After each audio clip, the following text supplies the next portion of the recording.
인도네시아에 지진으로 인한 쓰나미로 많은 사람이 죽었습니다.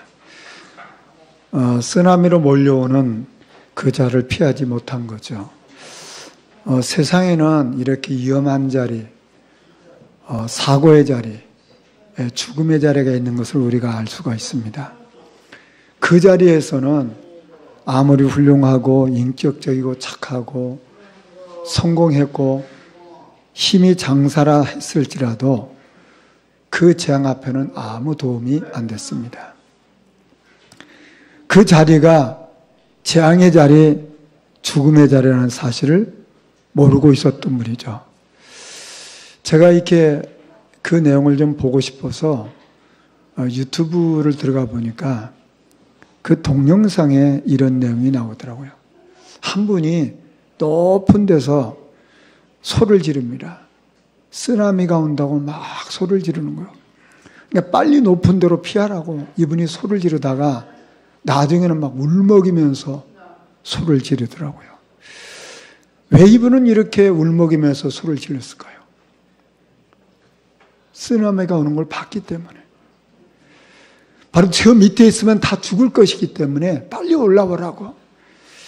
안타까운 마음으로 그분이 소리 지르다 나중에 울먹울먹 하는 걸 저는 봤습니다. 지금 세계에 참 이런 자연으로 인한 재앙들이 참 많이 일어나고 있습니다. 그런데 자연재앙만 일어납니까? 지금 이 세상에는 영적인 재앙들이 지금 밀려오고 있습니다. 사람들이 무속인을 끼고 살고 점치고 우상숭배하는데 이게 귀신을 불러들인다는 사실을 모르고 이걸 하고 있는 거예요. 성경은 우리에게 이렇게 말씀하고 있어요. 깨어 있으라. 예수님께서 마태복음 26장 41절에 시험에 들지 않게 깨어 있으라. 마음이 원으로되 육신이 약하도다. 저와 여러분이 이 영적 재앙 시대에 깨어 있지 않으면 나도 모르게 속는 겁니다. 여러분, 성경에서 가장 많이 말하고 있는 것 중에 하나가 뭔지 아십니까? 사단의 역사에 대한 것입니다. 성경은 모든 문제의 근원이 바로 사단의 역사라고 말하고 있습니다. 창세기 3장부터 시작해서 요한계시록 20장까지 이 사단의 역사가 계속 숨겨져서 나옵니다. 사람들이 이 사실을 인정하려고 하지 않는데 이건 실제 존재합니다. 이게 무슨 일을 합니까? 사람들의 마음을 뺏어가서 하나님을 모르게 만드는 거예요. 사람들이 하나님을 바라보지 못하고 세상을 집착하고 세상을 바라보도록 세상에 좋은 것이 있는 것처럼 속이는 거예요. 그래서 우리 인간이 결국은 사단의 속에서 망해가고 있잖아요. 그래서 하나님은 우리 인간을 불쌍히 여기셔서 그리스도를 이 땅에 보내주신 것입니다. 그래서 정말 그 그리스도만이 우리를 구원하실 수 있다. 그 그리스도만이 마귀를 꺾어버리시고 이 죄로 인한 저주를 해결하시고 지옥의 문제를 해결할 수 있다. 이걸 성경이 말씀하고 있어요. 그 다음에 말씀하는 게 뭡니까? 우리가 이 땅에 살아가면서 구원받은 하나님 자녀가 어떻게 신앙생활하는 것이 가장 복되고 승리하는 거냐 그 말이에요. 그게 성경 말씀이에요. 성경은 분명히 속이는 자, 대적자, 이간자가 있다고 말씀하고 있어요. 요한계시록 12장 9절을 보면 큰 용이 내쫓기니 옛뱀 마귀라고도 하고 사단이라고도 하면서 온 천하를 꿰는 자라고 했어요. 여러분, 이 땅에는 온 천하를 꿰는 자가 있다 그 말이에요. 이게 성경이 마귀라고도 하고 사단이라고 한다 그 말이에요. 그 심부름꾼들이 누구냐? 귀신들이에요.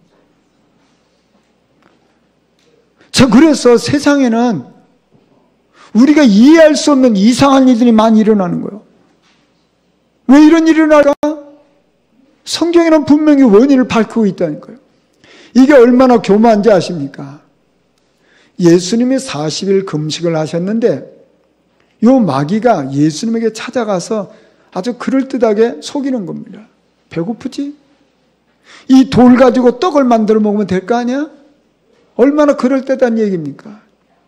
그 예수님을 성전 꼭대기 들어 올라가서 뛰어내려봐. 그러면 많은 사람이 박수 칠 거 아니야? 그럴듯한 얘기 아닙니까?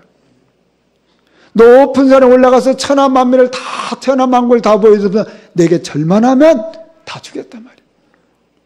이 마귀가 심지어 예수님까지 이렇게 속이려고 대드는 거예요.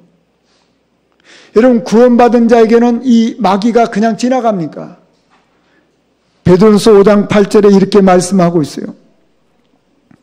근신하라 깨어라 너희 대적마귀가 우는 사자같이 두루다니며 삼킬 자를 찾는다고 했어요. 이건 믿는 사람들이 하는 얘기요. 요 마귀 사단은 불신자에게는 완전히 왕노릇하고 믿는 하나님 자에게는 자꾸만 속이는 거예요. 이게 언제까지 활동합니까? 이게 우리 주님 재림하셔서 이 마귀가 지옥에 갇힐 때까지 활동하는 거예요. 저와 여러분이 살아있는 동안 여기에 활동한다 그 말이에요. 지옥에 갇혀서 영원한 저주 가운데 있을 때까지 이게 활동하는 거예요. 여러분 보시죠. 세상 사람들이 지옥 인정하지 않잖아요. 여러분, 못된 일을 하는 사람이 지옥 가는 게 아닙니다.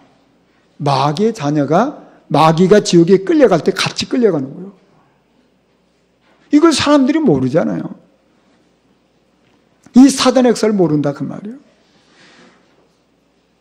그래서 저와 여러분은 정말 이 땅의 사람들은 한 사람도 없이 참된 왕이신 그리스도를 만나야만이 인생이 참된 인생을 시작하는 겁니다. 참된 왕을 만나지 못하면 어떻게 됩니까? 그는 아무리 진실하게 착하게 살아도 마귀 자녀예요. 그 사람은 아무리 진실하게 살아도 죄 저주 가운데 있는 거예요. 결국은 그 인생이 어떻게 됩니까? 지옥에 끌려가는 거예요. 그래서 우리 인간은 절대 불가능해요. 우리 인간의 어떤 방법으로도 이 마귀에서 빠져나올 길이 없어요. 우리가 아무리 진실하게 바르게 살아도 죄 저주로부터 해방받을 수가 없다 그 말이에요. 사람들이 운명과 사주팔자며 살다가 지옥으로 끌려가는데 이 문제를 해결할 길이 없는 거예요. 그래서 예수님이 이 땅에 오신 겁니다. 우리를 하나님을 만나는 길로 오셨어요. 우리를 죄와 저주에서 해방시키는 분으로 오셨어요. 이 마귀의 머리를 박살내신 여인의 후손으로 오셨다 그 말이에요.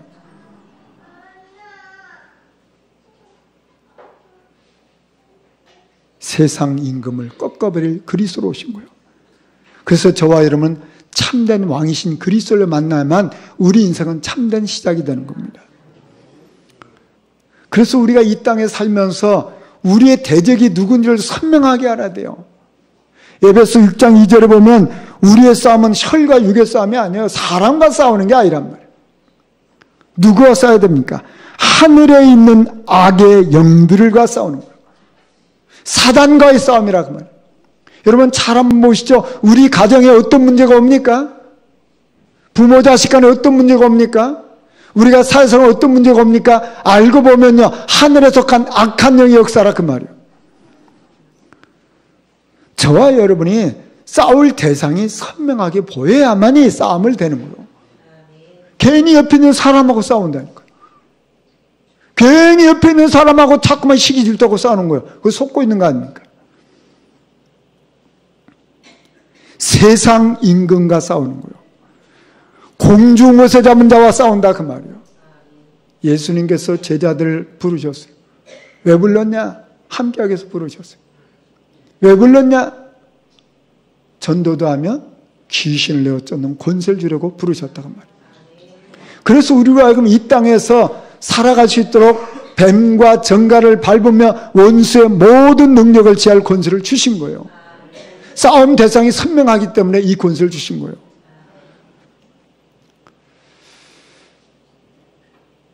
우리가 이 마귀를 대적하면 이 마귀는 피해서 도망가는 겁니다. 그래서 대적하라고 싸우라고 했어요. 여러분 혹시 무슨 일이 있습니까? 그 사람과 싸우지 마세요. 그 사람의 배후의 역사는 흑암과 싸우세요. 이게 승리하는 길입니다. 오늘 창세기 26장에 보면 사람들이 이삭에게 물어요.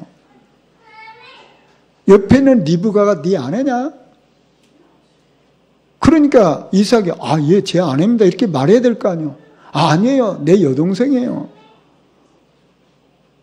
왜 이렇게 했을까요? 리브가가 굉장히 아마 예뻤나 봐요.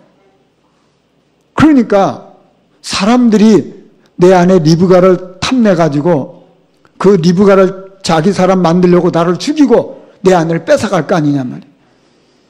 이런 생각을 한 겁니다. 그러니까 내 아내라고 말하지 못하고 내 여동생이라고 말하는 거예요.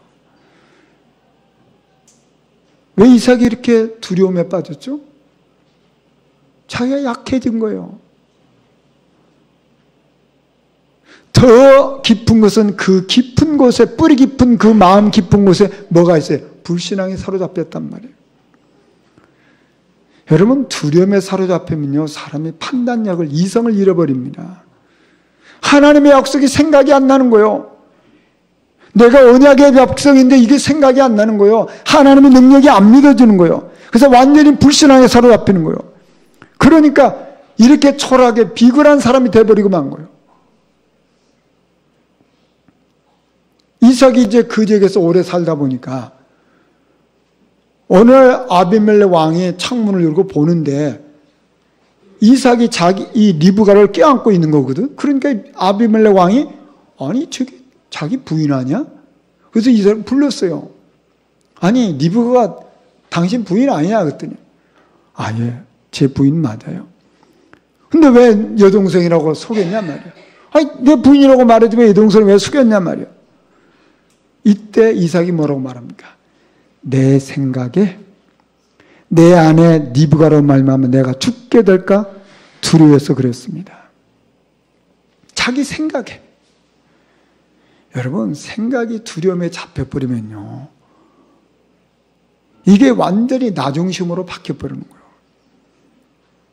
내 생각이 두려움에 잡혀버리니까 나밖에 안 보이는 거예요. 내 안에 리브가 어떻게든 상관이 없는 거예요. 이렇게 이상한 사람 돼버리는 거예요. 하나님의 말씀도 언약도 자기 신분도 다 잃어버리는 거예요. 참 비참하잖아요. 아비멜렉이 어떻게 합니까? 이삭을 향해서 책망하는 거예요. 네가 그럴 수가 있냐 말이야. 어찌 이렇게 속여가지고 큰일 날 뻔했지 않느냐 말이야. 그러면서 아비멜렉이 왕이니까 모든 백성 선포해요. 저 이삭을 건드리지 말아라. 저 리브가는 이삭의 아내다. 그러니까 절대 건드리지 말아라. 명령을 내리는 거예요. 여러분, 이렇게 거짓말은요, 탄로가 나잖아요. 이 인본주의를 이렇게 해서 수치를 당하잖아요.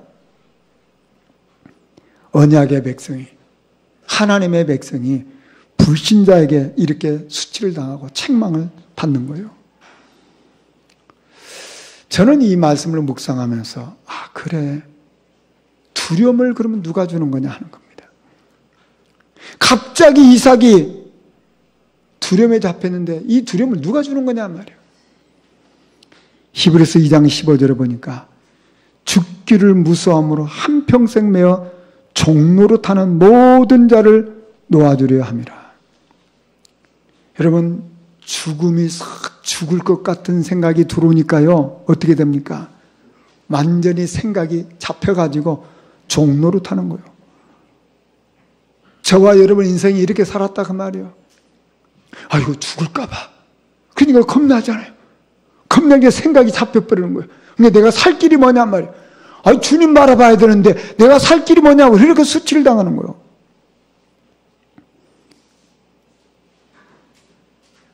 여러분, 예수님을 3년 동안 따라다녔던 베드로가 예수님 십자가 지신다고 하니까 어떻게 했어요? 그 예수님 부인하고 저쪽은 맹서 도망갔어요. 왜 그렇습니까? 자기 죽을까 봐서. 이 사람이 죽을 것 같게 생각되어지면요, 그 믿음도 다 없어져 버린다니까. 내가 언약의 백성이고 하나님 자녀고 이것도 몰라. 그렇다면 이 두려움은 누가 주는 것입니까? 이삭이 누구에게 속은 거죠? 여러분, 이삭은요, 어릴 때부터 언약 사람입니다. 하나님의 역사를 체험한 사람이요. 그럼에도 불구하고 잠깐 사단에게 속았어요. 사단에 속으니까 두려움이 들어와버리잖아요.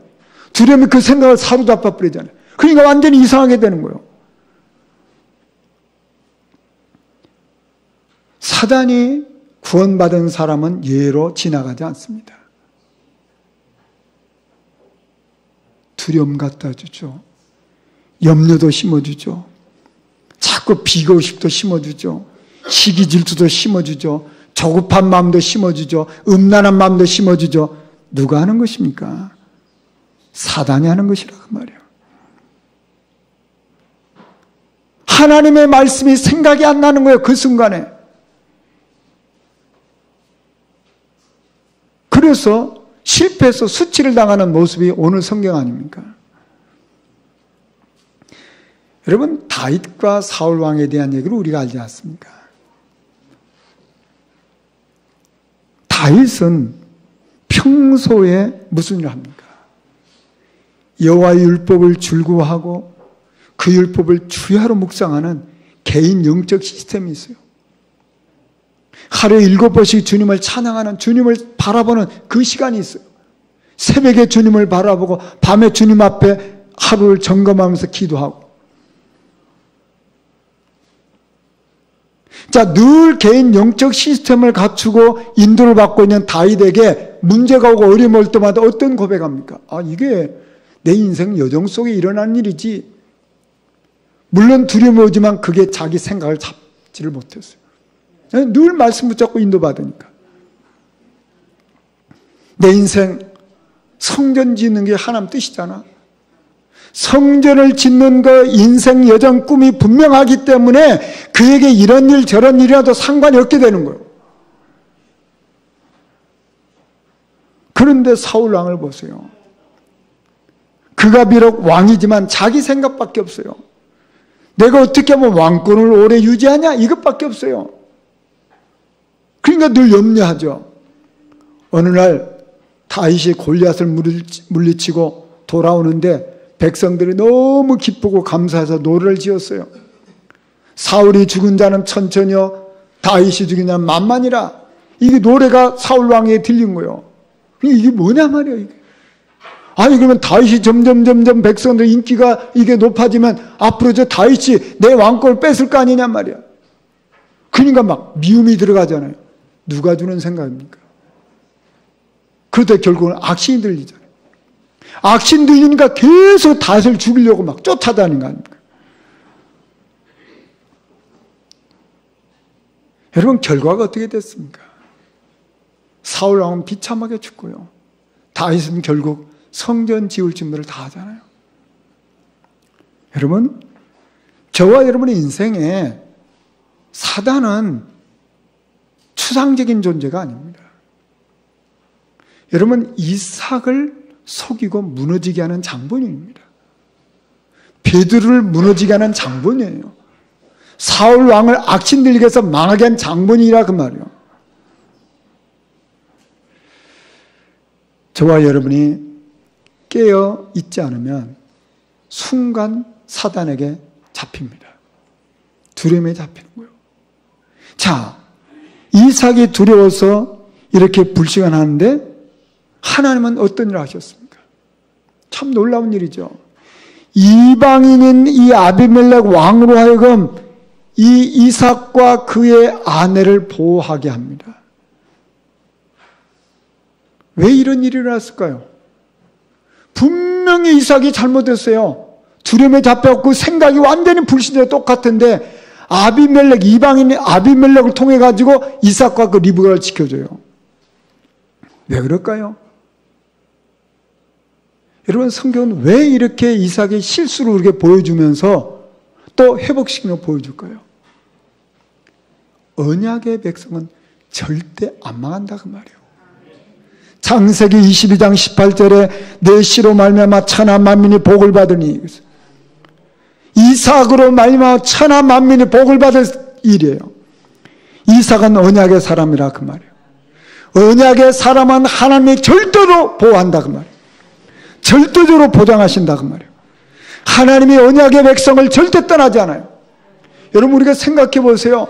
이삭이 그렇게 행한 일을 보면 1000번 만번 망해야 되잖아요. 이삭이 분명히 실수했잖아요. 근데 하나님은 그러면 이삭에 벌을 줘야 될 거 아닙니까? 근데 벌을 주기는커녕 이삭을 축복하십니다. 왜 그렇습니까? 너는 언약의 백성이다. 너는 당연히 복을 받을 자다. 그러니까 앞으로 절대 흔들지 말라 그 말이에요. 앞으로 절대 두려워하지 말라 그 말이에요. 걱정하지 말아라 그 말이에요. 염려하지 말아라. 네가 혹시 잘못했다 하더라도 내가 너를 보장하지 않니? 너는 어떤 경우라도 내가 너와 함께하기 때문에, 환경 때문에, 두려움 때문에, 사람 때문에 두려워하지 말라 그 말이에요. 이것을 너 자신이 확인하고 네 후대에게 이것을 가르쳐라 그 말이에요. 여러분 문제가 하나님께 있습니까? 나에게 있습니까? 하나님의 약속은 변함이 없어요. 흔들린 건 나였다 그 말이에요. 요한복음 10장 28절에 이렇게 말씀하고 있어요. 내가 그들에게 영생을 주노니 영원히 멸망하지 아니할 것이요 또 그들 내 손에서 빼앗을 자가 없느니라 했어요. 하나님의 손에서 누구도 빼앗아갈 자 없다 그 말이에요. 왜 그래요? 하나님은 만유보다 크시기 때문에 하나님이 언약의 백성을 붙잡고 있기 때문에 절대 안 망한다 그 말이에요.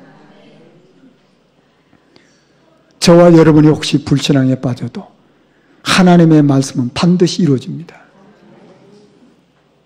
저와 여러분이 하나님의 말씀이 분명하기 때문에 혹시 불신앙에서도 다시 그리스도 붙잡기를 주 여러분을 축원합니다. 이삭이 이 사실을 놓치고 나니까 실패하고 수치를 당했어요. 그럼에도 불구하고 하나님은 그 약속 때문에 이삭을 축복하시고 인도하십니다. 왜 이렇게 하십니까? 증거하라고요. 내가 너와 함께 한다는 증거하라고. 언약은 변함이 없다는 걸 증거하라 그 말이에요. 네 후대에게 이 사실 증거하라 그 말이에요. 네가 실패했지만 이것을 반면교사로 삼아서 절대 다시는 속지 말라 그 말이에요. 이걸 네 후대들에게 생을 걸고 전달하라 그 말이에요. 사도행 1장 8절에 오직 성령이 너에게 임하시면 너희가 권능을 받고 증인되리라고 했잖아요. 증인되라 그 말이에요. 하나님은 오늘도 부족한 우리에게 은혜를 주시고 복을 주십니다. 왜 그럴까요? 증인되라고. 어떤 증인입니까? 마귀를 내려놓으신 그 그리스도의 증인되란 말이에요. 모든 죄의 저주에서 해방시키신 그리스도의 증인되라 그 말이에요. 지옥의 권세를 깨트려버리고 하나님 나라 하나님의 소망을 품고 사는 이 축복이 그리스도로부터 왔다는 걸 증거하라 그 말이에요. 우리는 이렇게 이삭의 속는 모습을 보잖아요. 여러분 우리 잘못하면요 이삭이 속는 그 모습만 볼 수 있어요. 그러면 아이 저 사람 언약의 백성 왜 저래? 왜 저 불신앙? 왜 뭐냐 저 모양이야? 그렇게 말할 수 있잖아요. 저는 지금까지 살아오면서 굉장히 가난한 데서 살던 사람이 시간이 지나고 보니까 굉장히 부자가 된 사람을 저는 봤어요. 또 굉장히 가난했던 부자였는데 한 생을 지나고 보니까 나중에 너무너무 가난해진 사람도 봤어요. 그리고 영적으로도 그렇습니다. 어떤 사람 보니까 굉장히 참 믿음의 사람인데 어느 날 보니까 믿음이 턱 없이 그런 사람들은 봤어요. 저는 보니까 믿음도 없이 저 사람 저 살겠나 그런데 가면 갈수록 믿음 안에 든든히 서는 사람을 저는 봤어요.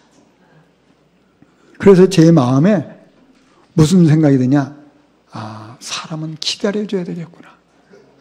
그래서 저는 우리 교회는 기다리는 문화를 가져야 된다. 저는 그렇게 기도하고 있어요. 여러분 보시죠. 이삭이 지금 이렇게 불신앙하고 이렇게 수치를 당한 그 모습을 보세요. 그럼 우리는 함부로 말할 거 아니에요. 왜 저래? 그렇게 말할 거 아니냔 말이에요. 여러분 베드로가 예수를 부인하고 저정맹에서 도망갔을 때 저 베드로가 저러고 쓰고 있어. 그렇게 손가락질할 수 있잖아요. 우리가 그 순간을 보면.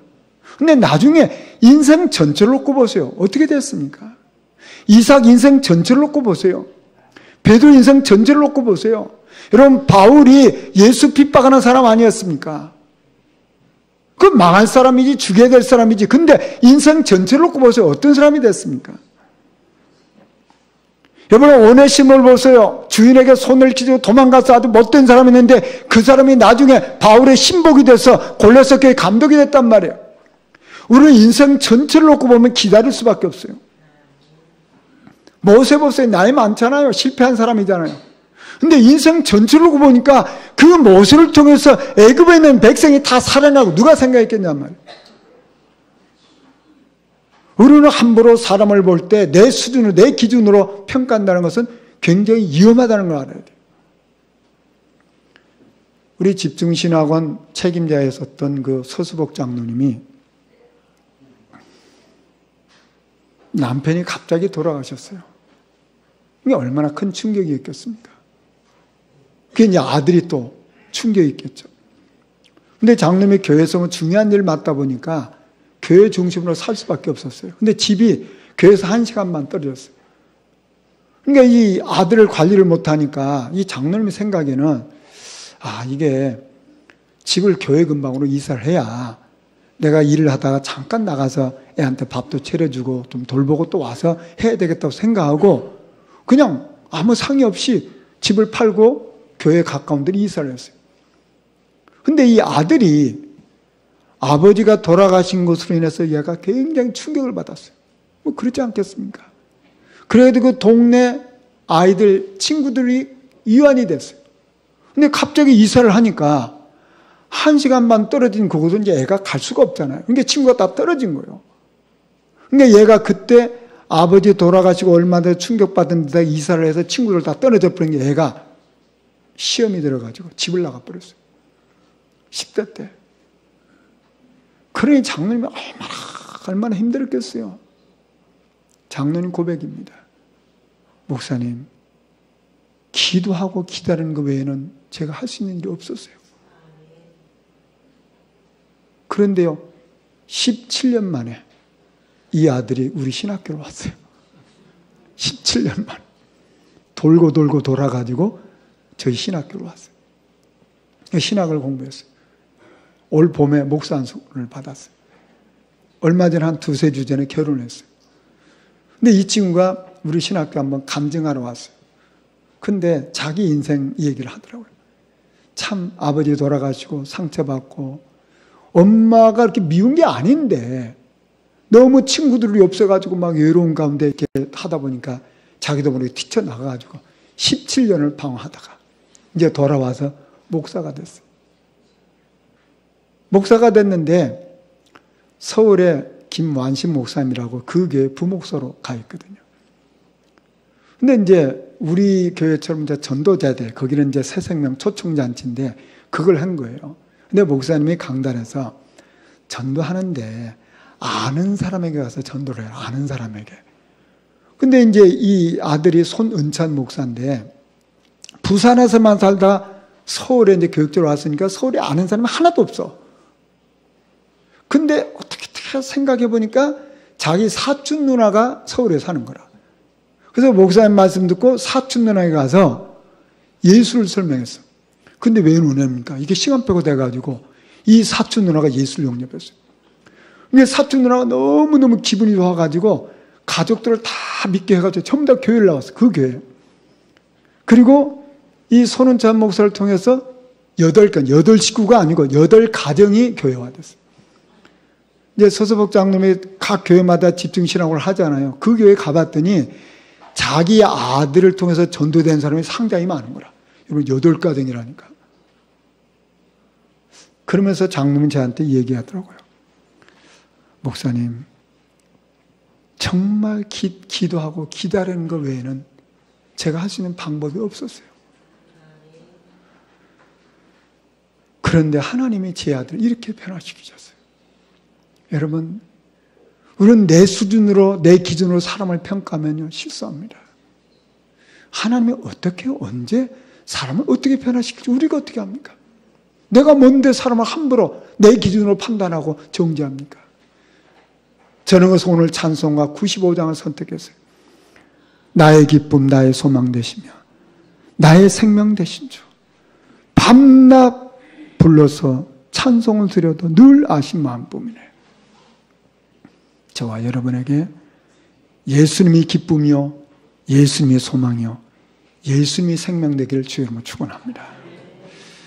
정말 이 땅에서 하나님을 기쁘시게 하는 사람은 뭘 합니까? 중보기도예요. 그 장로님이 자기 아들을 놓고 한 일이 뭐예요? 중보기도 한 것밖에 없잖아요. 여러분, 하나님이 가장 기뻐하는 게 뭘까요? 영혼을 놓고 기도하는 거예요. 저와 여러분이 사람을 살리는 일을 놓고 기도한다 그 말이요. 여러분, 사람이 실수할 수 있지 않습니까? 여러분, 목사인 저희들 실수 안 하겠습니까? 제가 실수할 수 있겠죠. 그러면 여러분, 제가 실수할 때 여러분 생각나는 대로, 여러분 기준대로 목사가 저래 그러면 되겠습니까? 여러분이 중보기도를 해주셔야 되는 거 아닙니까? 그러면 사람이 사는 거 아닙니까? 여러분 보시죠. 우리 성도들 중에, 우리 가족 중에 어떤 사람이 실수하고 잘못했을 때 내 수준으로 저거 뭐야 그건 쉽지 않습니까? 남을 판단하고 정죄하는 거 쉬워요. 그러나 이 사람을 살리기 위해서 내가 정말 중보기도를 갖게 되면요, 내 모든 생각이 달라져야 돼요. 내 마음도 달라져야 돼요. 세심한 배려를 해야 된다 그 말이에요. 헌신해야 된다 그 말이에요. 좀 노력이 필요하다 그 말이에요. 그게 중보기도입니다. 그렇지 않습니까? 왜 그럴 수가 있어요? 다 그럴 수 있어요. 저와 여러분 창세기 3장의 배경 가운데 태어났어요. 언제든지 저와 여러분도 창세기 3장에 돌아갈 수 있다 그 말이에요. 사단이 너는 목사니까 죄야, 그렇습니까? 여기에 속주 하늘처럼 복음 확실하니까 죄야, 그런 법이 없어요. 그래서 우리는 중보기도 이것처럼 복된 게 없어요. 아니, 사람이 잘못했어요. 왜 잘못했어? 그건 뭐 누구든 다 하지. 뭐 불신자도 다 해요. 못난 사람도 다 해요, 그런 거.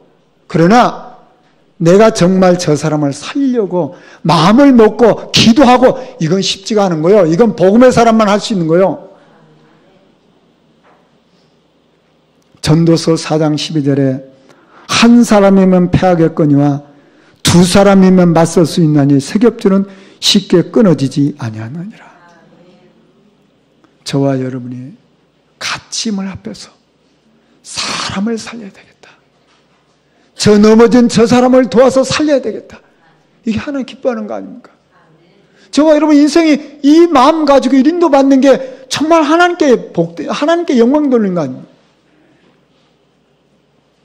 누가복음 15장에 보면요, 탕자의 비유가 나옵니다. 아버지는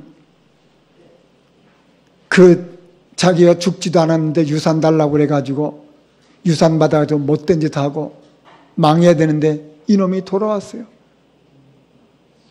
그러니까 아버지가 너무 기뻐가지고 이 아들을 놓고 잔치를 베풀어 줍니다. 왜 이렇게 했을까요?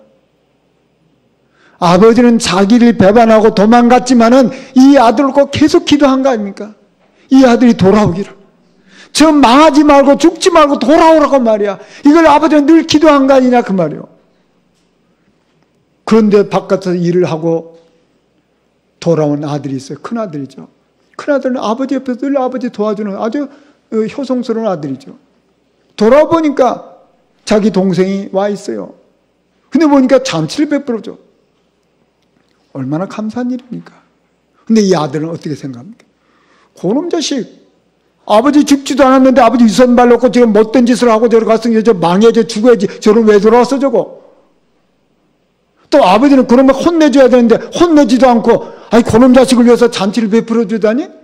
그러면 나는 늘 아버지 옆에 있는데 나한테는 뭐야 이게? 섭섭한 마음이 들잖아요. 왜 그랬을까요? 이 아들은 왜 그랬을까요? 동생을 살리려는 마음이 없는 거예요. 여러분 보시죠. 사람을 살리려는 마음이 없으면요, 행위만 가지고 평가합니다. 사람을 살리려는 마음을 가지고 있으면 그를 위해서 기도하게 되면 그 모든 과거가 상관이 없게 되는 거예요. 죽었던 그 영혼이 다시 살아왔다 그 말이에요. 망해야 될 그가 다시 돌아왔다 그 말이에요. 그러니까 잔치법으로 된다 그 말이에요. 이것이 그리스도의 마음이에요. 저와 여러분 인생을 통해서 한 영혼이라도 돌아온다면 그게 얼마나 복된 일입니까? 내 인생을 통해서 죽었고 망해야 될 이 사람이 돌아온다면 그것처럼 복된 일이 어딨냐 그 말이에요. 저와 여러분의 이 일에 쓰임받기를 주의 이름으로 축원합니다. 우리는 지금 전도자들을 하면서 집중 시간을 갖고 있습니다. 사도행전 12장 5절에 보면요, 베드로가 감옥에 갇혔어요. 내일 사형을 당합니다. 얼마나 두려운 일입니까? 그런 교인들이 염려하고 걱정하고 두려움에 매여 있을 텐데 웬일입니까? 이 성도들이 다 교회에 모여서 간절히 하나님 앞에 기도해요. 그게 축복 아닙니까? 당연히 염려하고 걱정하고 두려워 어떻게 할까 이렇게 될 텐데 온 성도들이 다 교회 맞고 간절히 기도해요. 어떤 일이 벌어졌습니까? 하나님은 천사를 동원하셔서 옥문을 열어버리시고 베드로를 거기서 건져내셨어요. 그뿐입니까? 사단의 앞잡이 노릇하는 이 헤롯이 왕이거든요. 주의 천사 사자를 보내서 벌레 먹여 죽게 만들어버렸어요. 사단의 앞잡이를 꺾어버렸단 말이에요. 그게 사도행전 12장 23절이에요. 거기서 끝났습니까? 24절에 보면 하나님의 말씀이 흥왕에 더했다고 말이에요. 그 말은 하나님의 말씀이 계속 퍼져서 믿는 자가 크게 늘어났다고 말이에요. 말씀은 계속 확산된 거예요. 저와 여러분이 집중 시간을 가질 때 눈에 안 보이는 영적인 세계의 일이 일어납니다. 저와 여러분이 하나님께 집중할 때 눈에 안 보이는 하늘의 천사들이 활동하는 거예요. 막힌 문들이 열리는 거예요. 흑암이 완전히 무너져 버리는 거예요. 말씀 독이 역사가 일어나는 거예요. 저와 여러분이 이번 전도자대 특별 새벽기도를 통해서 이런 응답들을 사모하시고 인도받길 바랍니다. 우리가 집중하는 이것은 나를 살리는 지름길입니다. 우리가 집중하는 이것은 축복의 지름길이에요. 우리가 집중하는 이것은 응답의 지름길이에요. 우리가 이렇게 집중하는 것은 개인전도의 지름길이라고 말해요. 이런 축복 누리기를 주의 이름으로 축원합니다. 말씀을 정리하겠습니다. 사단을 꺾으신 참 왕을 만날 때 우리 인생은 새롭게 시작합니다. 내 생각에 사로잡히면 내가 주인 돼서 결국은 낭패를 당합니다. 저와 여러분은 하나님이 하실 일을 기대하면서